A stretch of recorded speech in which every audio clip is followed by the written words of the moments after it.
Hello and welcome along to another episode of this FM19 story, The Head Coach with me, Daniel. It's Season 8, Episode 6, and today we play that much anticipated FA Cup quarter-final away against Everton, the Merseyside club, after beating their rivals Liverpool in the 5th round last time out. We've still got Declan Rice cup-tied, and we've got a few injury concerns as well, not to mention a bit of poor form that saw us slip down the league slightly, but we go into this one full of confidence, hoping to continue our chase for our first trophy of the series. But obviously there's a few bits to digest there. We've also had our youth intake since the last episode as well. So let's firstly look at Florentin Bernard. You can see here he's got a torn hamstring and he's out for 3 months, which is now 2. He's missed the last 3 or 4 games already. It's such a shame. He was having a brilliant first season, the wonder kid. 14 goals in 22 starts in the Premier League. But unfortunately he'll play no further part unless we're in the FA Cup final in mid-May.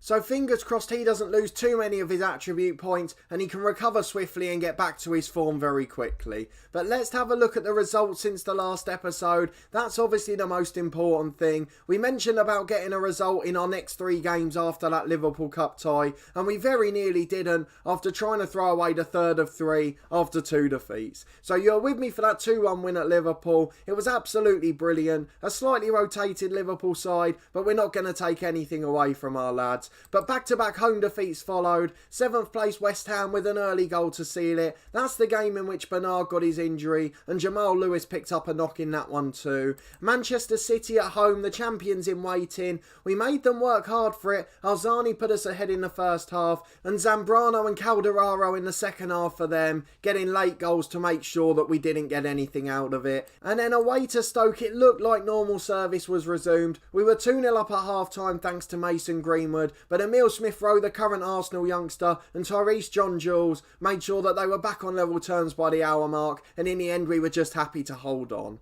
Into March though, we've played 2 of the lesser sides in the league, and we've managed to get back to form. It's something we've done very well this year. We've beaten the sides, or at least got results, against the teams we're expected to, and then against the top sides where we've lost points, it's not really mattered too much. So Fulham at home, we won 3-1. We went behind early in that one, and I did start to panic then, but Greenwood put us back on level terms quickly, and in 2 goals in 2 minutes in the second half, both coming from set pieces, making sure we would look good for 3 points there. And then an emphatic 4-0 win away at Bournemouth in the last game. That was on Tuesday night just 4 days ago, and it was 4 different scorers all in the first half. Greenwood continuing his good form, Alzani likewise, Lewis back from injury with a bang, and Billy Gilmore getting a rare one from midfield. So plenty of positive news in March, and hopefully we'll be able to continue that with our FA Cup tie on TV today. It's the thing I'm most looking forward to. I don't care if we finish 2nd or 7th in the league, to be brutally honest. If we could win the FA Cup, it would be something magical, and I would happily drop our league form to do that.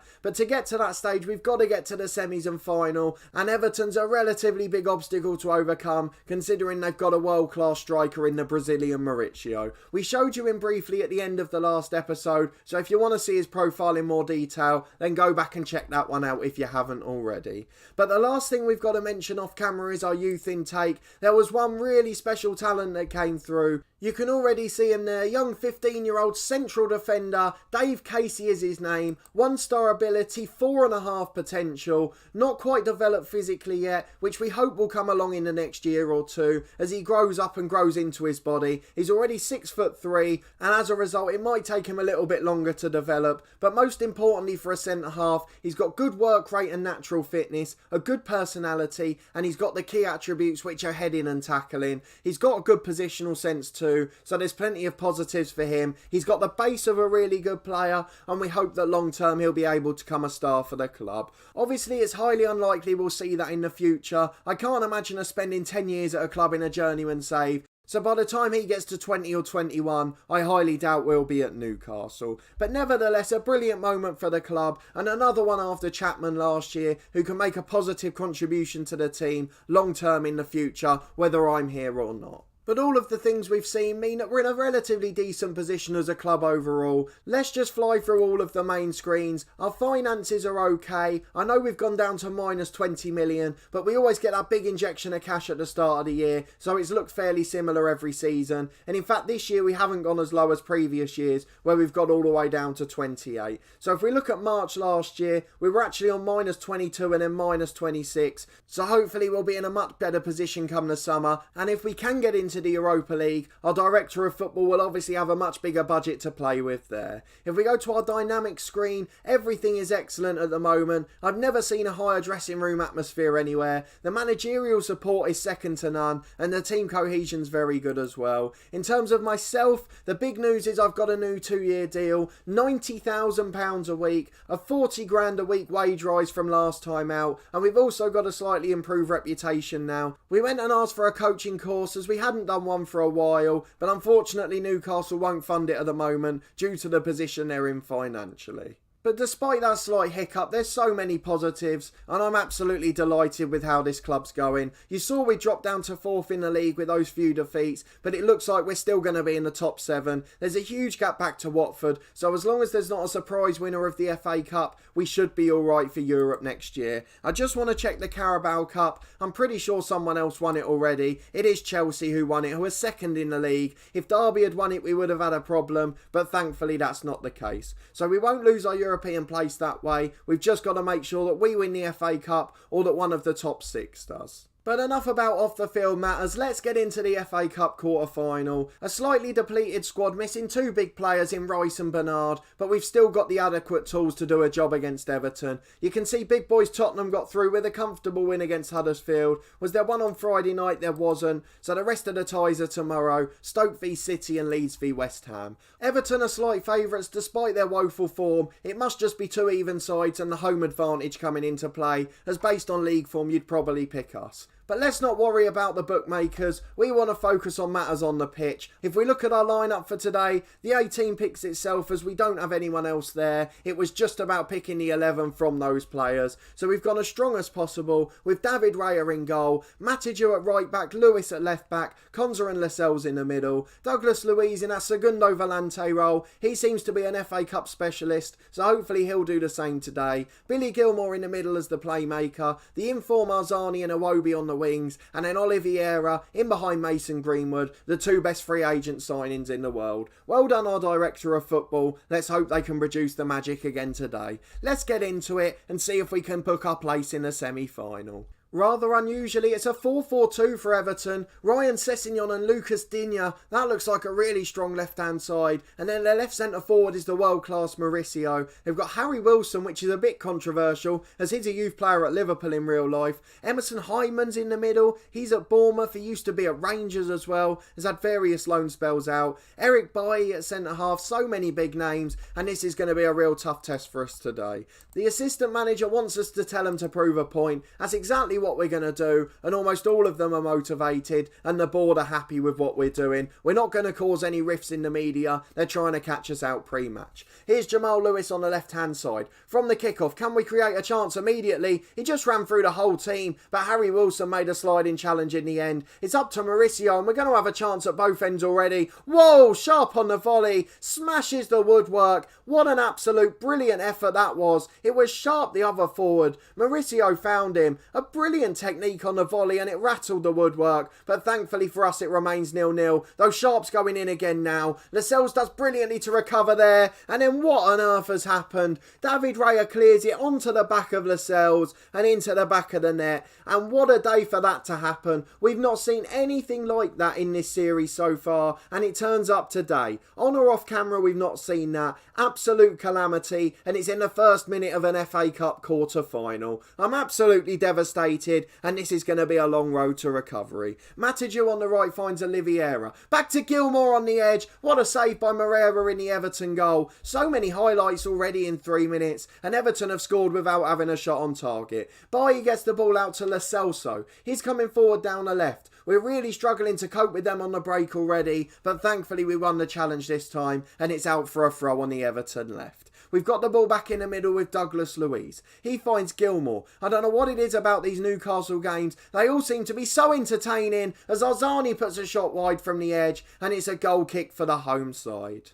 It's a free kick for Everton. Harry Wilson takes it. We're only playing on extended highlights, the same as we do in our other series, so I've no idea why these games are so exciting. We must just play a really good brand of football. It's Arzani with a long ball cleared away. Greenwood flicks it on, but there's no one up with him, and the highlight ends with Everton still leading. Arzani's got a free kick, a good angle though, just over the bar, and it's out for a goal kick. We probably didn't need to see that highlight. It wasn't close enough to cause any panic. It's a free kick again, Arzani in the central area this time, straight into Moreira's arms, and I hope we're going to see more to this highlight, as that again would be pretty pointless otherwise. It's a long goal kick which goes all the way through to Matiju. He goes back to Raya in goal, and he hasn't got a Newcastle player near him this time, so hopefully he can't hit anyone. He doesn't. He gets it out to the left to Lewis. We don't often say Raya's at fault for anything here. He's been a hero so many times for us, but this time he got it wrong, as Oliveira puts a very wayward effort wide. I have no idea why he was shooting from there. It's a little bit optimistic and perhaps a little bit arrogant. 10 minutes to the break and we still trail, and to be honest, this has been one of our poorer performances despite dominating all the stats. Is a corner on the left though, an in-swinger from Arzani, straight into the arms of Moreira again. Arzani's had a really poor game, and I think the wonder kid Lavinas might get half an hour at this rate. Lascelles heads the long clearance away, Mauricio wins it for Sessegnon though, and this is how Everton have played all half on the break. Sharp holds it up on the line, but he's just got it over the top, and Lewis manages to clear. Greenwood gets the ball to Iwobi. Now he's charging at the Everton defence. Good challenge by Gomez, but Douglas Luiz finds Oliveira. Oh, it was a great touch to beat the man. But then it was straight at the keeper. A really poor finish either side, and it would have been a goal, and we could have gone to the break on level terms. As it is, it's 1-0 to Everton, and we've got a tough second half ahead to try and get back into this cup tie. Let's talk to the lads then. Our assistant manager wants to say it was excellent. I don't particularly agree with that. I'm going to ask them to show me something else, and they're all fired up by that, so hopefully that's a good sign. Bailly gets the ball to Hyman, and now Lo Celso. He comes forward to Wilson. Over halfway to Sharp. The front two have caused us so many problems, despite having limited opportunities. Gilmour gets the ball back in the middle and the highlight ends, but it's now an Everton throw. Mauricio's got a penalty. Oh, that's awful. Where's VAR when you need it? Lo Celso's going to take it, puts it in the corner, and I think unfortunately it's curtains for our FA Cup run. After beating the likes of Liverpool, it's such a shame that we're going to go out to a mid-table side, but Mauricio's been on form and we're just not able to cope. The referee's doing them a favour too, and unfortunately he's going to see them through. An hour gone, we'll make some changes, just a couple for now. Arzani's been in good form but had a shocker today. He'll come off and Lavinas will come on in his preferred winger role. Mauro Oliveira off, Ranzan on the wonder kid, two Brazilian wonder kids trying to help out. At right back we're struggling, Matiju's had a booking, but I don't think I can risk taking him off. We'll leave the last one for 10 minutes. We'd love to take Greenwood off but don't have another striking option, so we'll just see how the next few minutes pan out. Let's confirm the two subs and get back into the game. It's a corner for Lavinas, an in-swinger. Worse delivery than the other lads. Arzani's deliveries were straight at the keeper. These ones didn't beat the first man. Konza on the edge to Lavinas. That one's better though, goes past everyone. Ranzan recycles it for Luiz. Into Iwobi at the back post. Moreira makes a save for Everton. We had a warning to close someone down, so we'll do that. And it looks like it's just not going to be our day. From the calamity in the first minute to the dodgy penalty decision, Everton haven't scored a good goal yet. They're compounding our misery by bringing on Kasper Dolberg, perennial wonder kid from former FMs, and probably this one as well. We're going to shout at the lads, we're going to tell them to show some passion, and we're going to go attacking just to see if it helps at all, and in 5 more minutes we'll make our last sub. Okay, 15 to go. We're really struggling at the back now. Matiju's anxious, so I'm going to take him off. I don't know if I want to bring on Chapman. We might as well, as the cup tie's gone. Maybe he'll surprise us and do something special. Both series, we've got a young right back who's an absolute superstar. You can see the arms folded there on the touchline. That just about reflects my emotions here. I'm not happy with the referee, not happy with the first goal, and not happy to be going out of the FA Cup. Wilson at the back post. Raya makes amends, but unfortunately it's just another throw-in, and we still don't look like scoring. 19 shots and we haven't really threatened too much. Lamer on the edge back to Hyman. He finds Raphael the sub, puts it wide at the post, and it's all Everton with 10 minutes to go.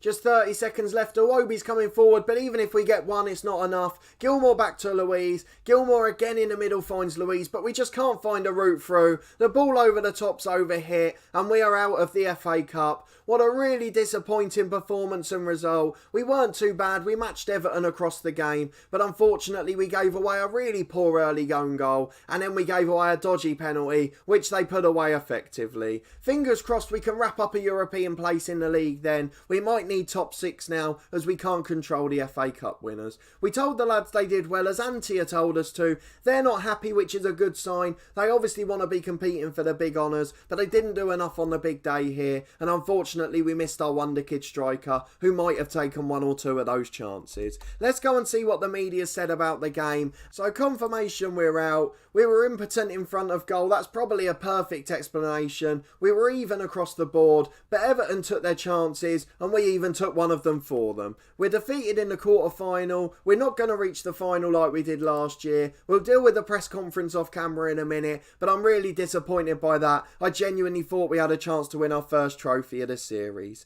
If we go to the schedule, we've got a plan when we'll next be back based on the league table. The penultimate game's against Wolves. That's the team we rejected to come here, and then the last day's against Chelsea, who are currently second. Let's look at the table for how things stand at the moment and see which games might be important. So obviously we've already played West Ham, Liverpool and Spurs twice. The only other teams we've got in that region, we've got Everton, Brighton, Southampton and Watford. So the Watford one could be important, but I think we've got too big a gap there. A top 7 place is guaranteed. So we'll be back for the last game of the season against Chelsea, show you the big game on camera. That was an absolutely brilliant game in the reverse fixture, which we saw in episode 3 of this season, I think, and hopefully when we get to that stage we'll be able to wrap up a top 6 place. Don't expect the top 4, as we seem to be hitting our poorest form and performances of the season, but as long as we can do enough to get across the line, which we'd have to do well not to now, I'll be very happy for next year. Obviously if we can get into the top 4, it'd be a remarkable achievement,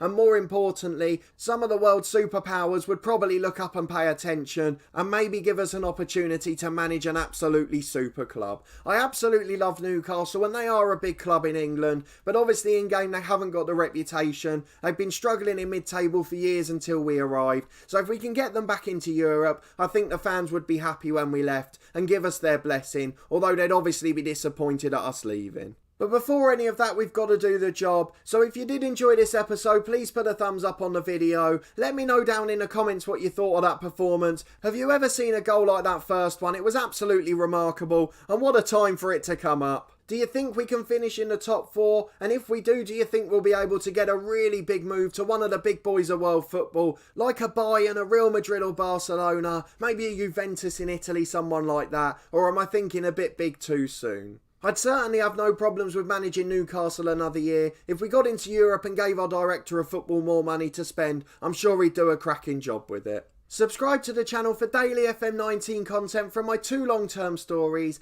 this one The Head Coach, and in our other series Part of the Furniture, the One Club Challenge with Torquay United, where we try to take them from the lowest playable league to the top of English and European football. And keep an eye out on the channel in the coming couple of months for some new content on Fridays, replacing the FIFA series which is now finished. We've got some other sports games coming up this year which I'm really looking forward to playing, the likes of Snooker 19, Cricket 19 as well for the Ashes, both games I'm going to be featuring on the channel. So keep an eye out over spring where those games are due to release. We'll have some content from those on the channel as well. But a massive thanks for watching and your continued support with the series, and we'll see you next time for the deciding season finale.